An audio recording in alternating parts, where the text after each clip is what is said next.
Chapter 14. After 2 days was the feast of the Passover and of unleavened bread. And the chief priests and the scribes sought how they might take him by craft and put him to death. But they said, "Not on the feast day, lest there be an uproar of the people." And being in Bethany in the house of Simon the leper, as he sat at meat, there came a woman having an alabaster box of ointment of spikenard, very precious.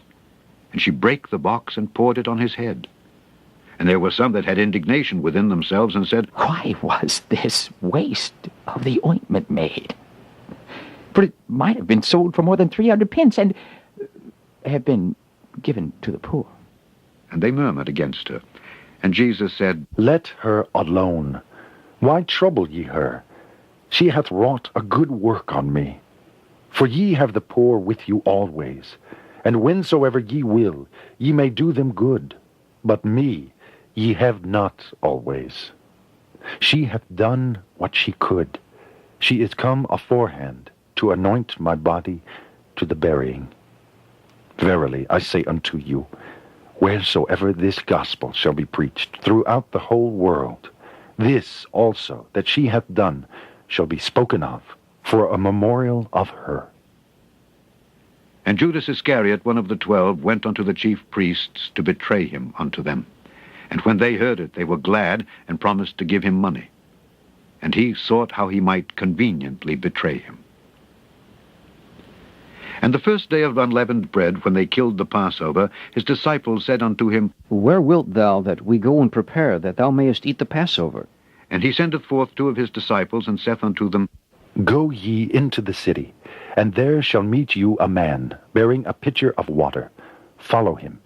And wheresoever he shall go in, say ye to the good man of the house, The Master saith, Where is the guest chamber, where I shall eat the Passover with my disciples?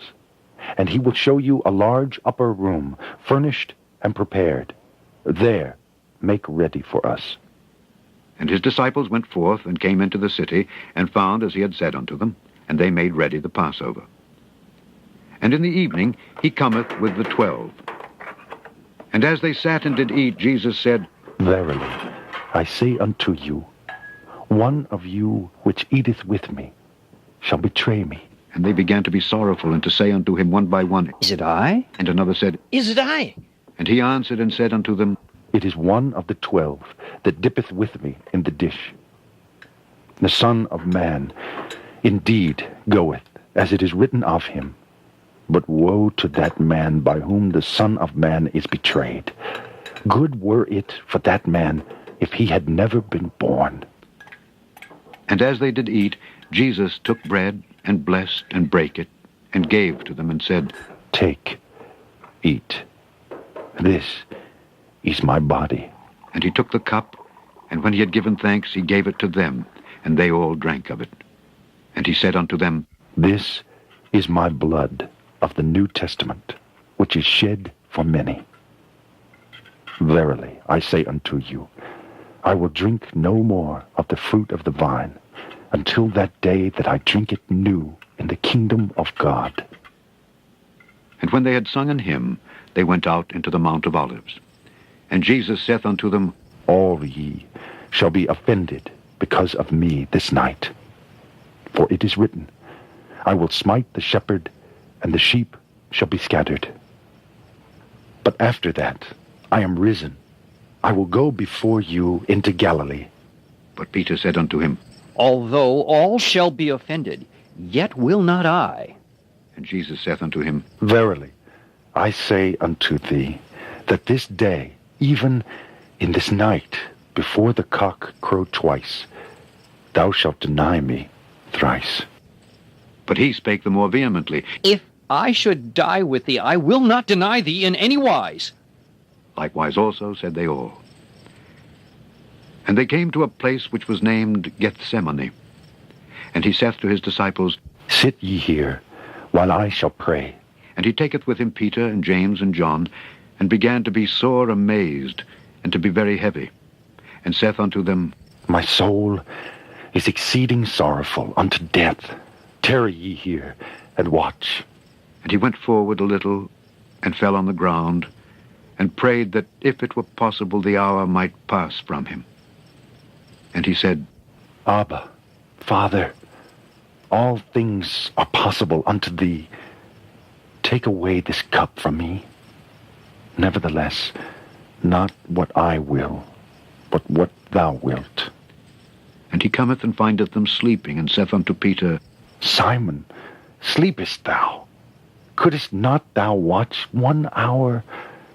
Watch ye and pray, lest ye enter into temptation. The spirit truly is ready, but the flesh is weak. And again he went away and prayed, and spake the same words. And when he returned, he found them asleep again, for their eyes were heavy. Neither wist they what to answer him.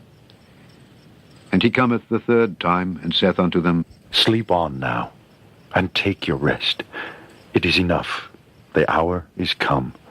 Behold, the Son of Man is betrayed into the hands of sinners. Rise up, let us go. Lo, he that betrayeth me is at hand. And immediately, while he yet spake, cometh Judas, one of the 12, and with him a great multitude, with swords and staves, from the chief priests and the scribes and the elders. And he that betrayed him had given them a token, saying, Whomsoever I shall kiss, that same is he. Take him, and lead him away safely. And as soon as he was come, he goeth straightway to him, and saith, Master, Master. and kissed him. And they laid their hands on him, and took him. And one of them that stood by drew a sword, and smote a servant of the high priest, and cut off his ear. And Jesus answered and said unto them, Are ye come out as against a thief, with swords and with staves to take me? I was daily with you in the temple, teaching, and ye took me not. But the scriptures must be fulfilled. And they all forsook him and fled. And there followed him a certain young man, having a linen cloth cast about his naked body. And the young men laid hold on him. And he left the linen cloth, and fled from them naked. And they led Jesus away to the high priest. And with him were assembled all the chief priests, and the elders, and the scribes. And Peter followed him afar off, even into the palace of the high priest. And he sat with the servants, and warmed himself at the fire. And the chief priests and all the council sought for witness against Jesus to put him to death, and found none. For many bare false witness against him, but their witness agreed not together. And there arose certain, and bare false witness against him, saying, We heard him say, I will destroy this temple that is made with hands, and within 3 days I will build another made without hands. But neither so did their witness agree together. And the high priest stood up in the midst, and asked Jesus, saying, Answerest thou nothing? What is it which these witness against thee? But he held his peace, and answered nothing. Again the high priest asked him, and said unto him, Art thou the Christ, the Son of the Blessed? And Jesus said, I am. And ye shall see the Son of Man sitting on the right hand of power, and coming in the clouds of heaven. Then the high priest rent his clothes, and saith, What need we any further witnesses? Ye have heard the blasphemy. What think ye? And they all condemned him to be guilty of death. And some began to spit on him, and to cover his face, and to buffet him, and to say unto him, Prophesy! And the servants did strike him with the palms of their hands. And as Peter was beneath in the palace, there cometh one of the maids of the high priest. And when she saw Peter warming himself, she looked upon him, and said, And thou also was with Jesus of Nazareth. But he denied, saying, I know not, neither understand I what thou sayest. And he went out into the porch, and the cock crew. And a maid saw him again, and began to say to them that stood by, This is one of them. And he denied it again. And a little after, they that stood by said again to Peter, Surely thou art one of them, for thou art a Galilean, and thy speech agreeth thereto. But he began to curse and to swear, saying, I know not this man of whom ye speak. And the second time the cock crew. And Peter called to mind the word that Jesus said unto him, Before the cock crow twice, thou shalt deny me thrice. And when he thought thereon, he wept.